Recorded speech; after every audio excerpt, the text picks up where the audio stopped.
Yo, what's going on YouTube? So I ordered a brand new Nintendo 3DS XL with an inbuilt capture card so that I can now hook it up to my PC and start doing Nintendo 3DS gameplays.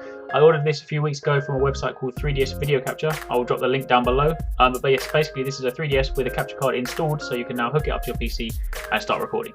So I figured I'd do an unboxing and also put together a guide to show you how to set it all up, how to install the drivers, install the software, get everything you need to get going so you can start recording yourself. So if you want to see the guide and skip the unboxing, then jump ahead a little bit in the video. But otherwise, if you want to see what it comes with, then let's get straight to it. So yeah, this is the standard Nintendo 3DS XL. You can also buy this with a capture card in the original 3DS, so if you don't want a big one and you just want the small one, then you can do that. They are both options on the website. Additionally, you can actually, if you don't want to buy a new Nintendo 3DS, you can either buy the capture card yourself and fit it. Now, I didn't really trust my skills, so I thought I'll let the professionals do it.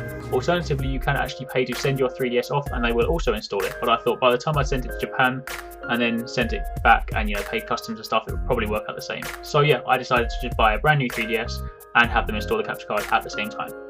Now, when you open up the box, it is pretty much what you would get with a normal 3DS XL. There's no AC adapter, which is just ridiculous, but yeah, there is no AC adapter. There's all your typical paperwork, nothing exciting, just the Nintendo Club stuff, the instruction manual. There is a piece of paper from the 3DS Video Capture people, which basically explains how to download the drivers, how to install them, how to get the software running, how to get the audio, basically everything you need to know to get started. But I'm going to run through that anyway, just to sort of be completely clear. And then also there is the option they can bundle in a micro USB cable, because you will need that to plug it into the back of your 3DS and then plug into your PC. But other than that, that's pretty much all there is to it. What they've basically done is they've put the USB port in where the IR port was.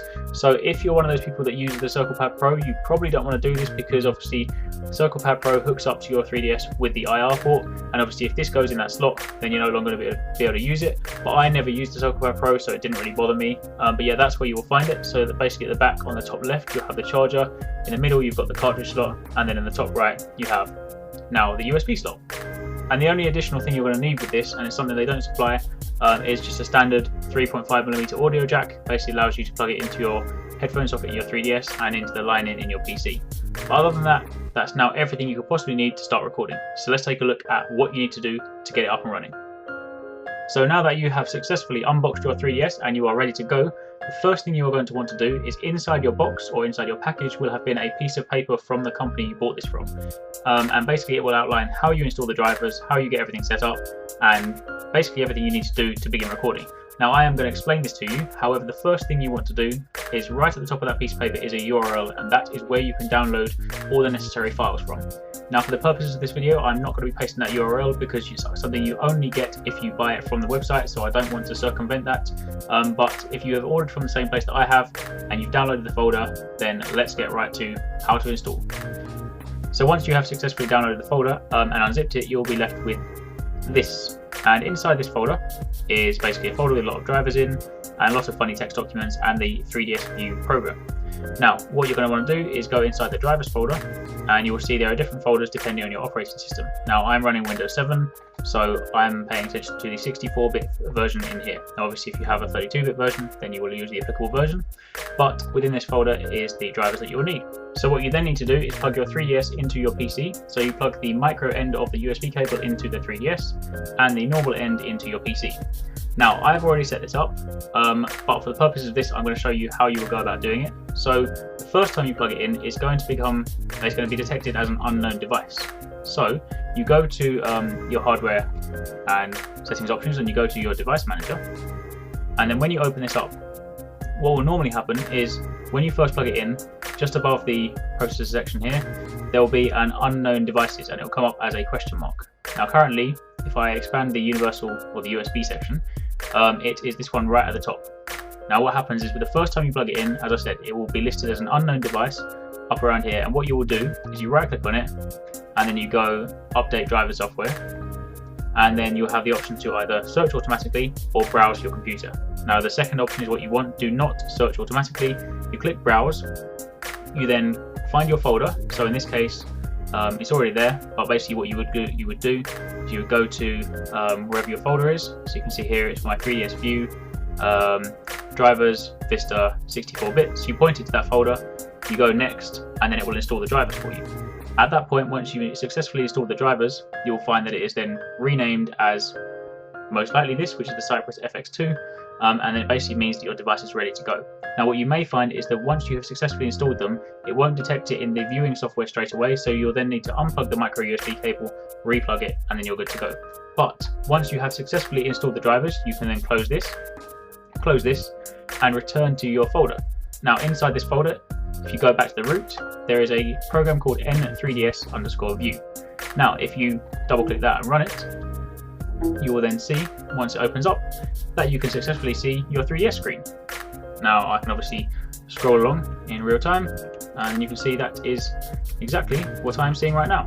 Now within this software, there are various things you can change. There are options you can change the filtering. I've been playing around with the settings a little bit, and this tends to give me the best results.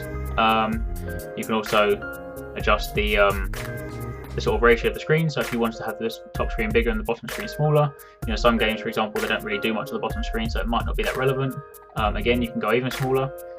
You can change the display so that you only show the upper screen if you so wish, or if you want to show them side by side and show both upper and lower, you can do it like that. Similarly, if you so wish, you can actually rotate the screens. Again, not something I particularly want to do, but that is an option there.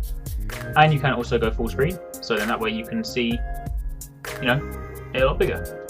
Then once you've got some settings you're happy with and you've got kind of a ratio you're happy with, what you then want to do is you'll need to capture it, because bearing in mind this is not a capture program, this is a viewing program. So what you're basically doing is allowing yourself to view your Nintendo 3DS on your PC. So after that, all you need to do is get some capture software. So for example, I'm using Camtasia, that's a good enough program. It records the screen, does exactly what I want, and then I can crop out what I don't want to see in something like Premiere. Alternatively, there are other programs, things like Cam Studio is another one. I think EasiaVid's another one. It depends on what works for you, but I personally am using Camtasia. Then the final thing you are going to want to do, if you want to record audio, and that is obviously the other important thing, because it's one thing if you get visuals, but you obviously want audio to match, is you are going to need a 3.5mm audio jack. And what you will do with that is you plug one end of it into the headphone socket in your 3DS, and the other end into the line-in port in your PC. Then, once you've done that, you will go to your sound devices down at the corner, and you go recording devices. Then from there, you'll find your line in. Now in this case, it's actually this one at the bottom. It's not my line in here, it's this one. And you right click on it, and you go properties.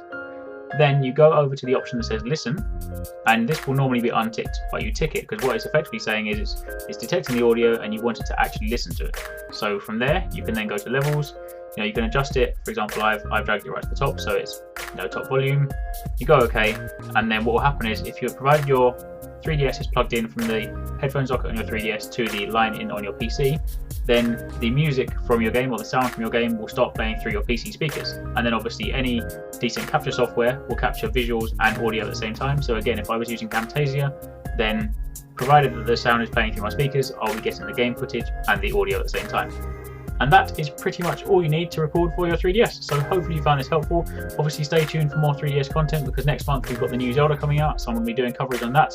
But if you did find this helpful, then don't forget to hit that like button. It does really help me out. And obviously don't forget to subscribe so you can stay tuned for all of our videos. Also don't forget to check out the Facebook page and the Twitter page for all your updates throughout the week. But otherwise, thanks for watching. Take it easy. Catch you next time. Peace out.